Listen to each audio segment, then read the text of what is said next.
Olá pessoal, sou o professor Rafael Carvalho. Vamos resolver a prova da FUVEST, tá? Coloquei uma parte aqui e depois, né, eu coloco o resto, né? Nós vamos continuar nossa meta, resolver até a FUVEST até 2010 inicialmente, né? Dando tempo, nós prosseguimos até rumo ao ano 2000, tá? Resolvemos a 2017, 18, 19 e 20 toda. A 16 ainda não resolvi, tá? Eu vou postar daqui a um tempinho, tá? E tô postando uma parte, a outra metade coloco até o final dessa semana, beleza? Vai dar tudo certo, tudo tranquilo. Depois eu passo para 16, depois prosseguimos aí mais uma dupla aí, 2013 e 2014. Então, vamos lá.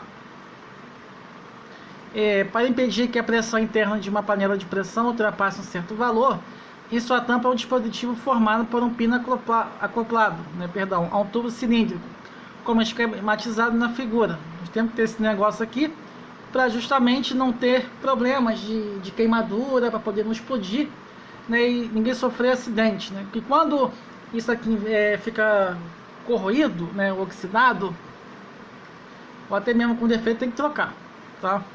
Porque justamente não acontecer possíveis acidentes, tá? Você tem um pino aqui, você tem um tubo, isso aqui, e a tampa da panela, é isso aqui, tá? O que ele quer? Enquanto a força resultante sobre o pino for dirigida para baixo, a panela está perfeitamente vedada, significa fechada. Considere o diâmetro interno do tubo cilíndrico igual a 4 mm e a massa do pino igual a 48 gramas. Na situação em que apenas a força gravitacional, a pressão atmosférica exercida pelos gases na panela atua no pino. A pressão absoluta máxima da panela é. Então, a pressão é o que? É força sobre área, certo? Só que para poder saber atuar essa parada aí, nós vamos ter que ver a seguinte forma, tá? O que o enunciado nos dá? P igual a 3, uma atmosfera igual a 10 a quinta Newton por metro quadrado, e a aceleração local da gravidade não está aqui, coloca 10 metros por segundo ao quadrado, tá? Letra A, 1,1, B, 1,2, C, 1,4, D, 1,8, E, 2,2, tá? Então, né, vamos equacionar o problema, né, para poder, de acordo com a interpretação, nós temos o quê? Que a força do gás tem que ser o peso do pino, mas a força da atmosfera, né? Nós vamos ter que desmembrar, né?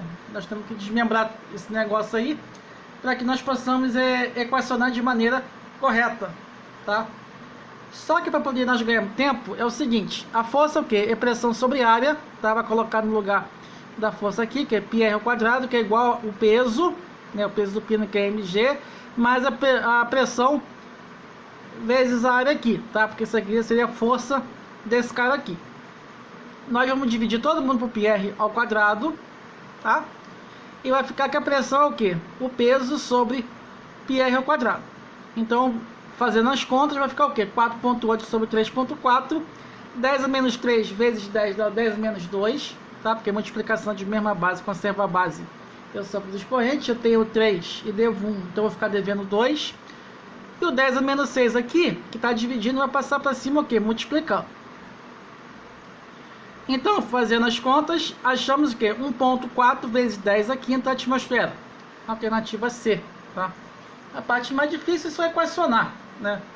Que a força do gás mais o peso do pino, mais a pressão da atmosfera. Mas só que nós temos que colocar em função de força sobre área, né? Para poder achar o que nós queremos, tá? O diâmetro é só dividir por 2, né? Que no caso que é πr ao quadrado, né? Que o diâmetro depois divide tudo e simplifica, né? Para poder ter uma visão dessa, não existe uma fórmula, nós temos que treinar que a sacada vem naturalmente. E a questão 58, né? Essa aqui é conservação de energia. A anterior é a definição de pressão, tá? Que é força sobre área. Essa questão de conservação de energia. No desenvolvimento do sistema amortecedor de queda de um elevador de massa M, o engenheiro projetista impõe que a mola deve se contrair de um valor máximo D. Quando o elevador cai, a partir do repouso de uma altura H, como ilustrado na figura, você tem a caixa, você tem a mola aqui, tá? Quando essa caixa cai, né, que é um elevador, né, pode ser uma caixa, se você considerar um referencial pontual, bem coisa bem pequena, quando ele chegar aqui, o que vai acontecer? Ele vai amortecer. Amortecer o quê? O que é amortecer? Amortecer, você vai o quê? Vai apaziguar a queda, né? Quando você cai no chão, você não amortece o contato do pé com o chão. Então, aqui vai ter o quê? Vai ter uma altura mais o valor da distensão, né? Que toda mola tem o quê? Tem um comprimento, né? Que é feito com material para que esse amortecimento seja possível, tá? Então, vamos lá. Para que a exigência do projetista seja satisfeita, a mola a ser empregada deve ter constante elástica dada por 2mgh mais d sobre d ao quadrado, 2mgh menos d sobre d ao quadrado, 2mgh sobre d ao quadrado, de mgh sobre d ou mg sobre d. Então, você já pode até começar a descartar logo a letra E e até mesmo a letra D, né? Porque tem que existir a diferença da altura com a distensão da mola, tá? O x do comprimento, em vez de ser x, eu vou chamar de D, tá? Então, podemos ver que existe uma conservação de energia potencial elástica e gravitacional, tá? Então, fica o quê? KD ao quadrado, seria o kx aqui virou D, que é KD sobre 2.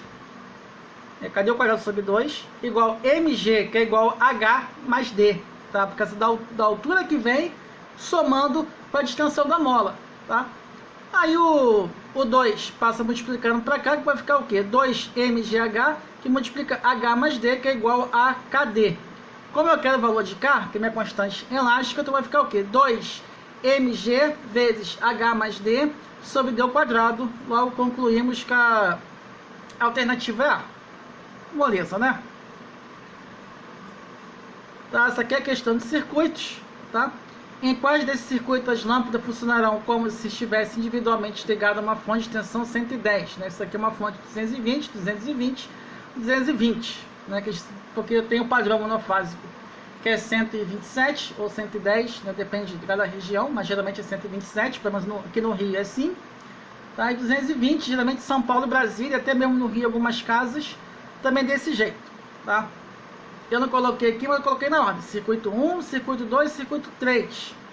Então vamos ver o seguinte, para que possa se tornar isso possível, né? Então como é que eu posso fazer? Eu tenho que ver o que as lâmpadas têm que ser o quê? Iguais, tá? Tem que ser iguais aqui, ó. Tem aqui na letra A, na letra B e também na letra C, certo?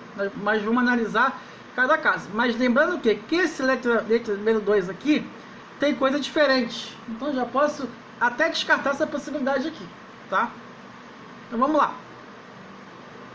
Em quais desses circuitos as lâmpadas funcionarão como se estivessem individualmente ligadas uma fonte de tensão de 110 volts, né, como foi falado, somente em 1, somente em 2, somente em 3, em 1 e 3, em 2 e 3.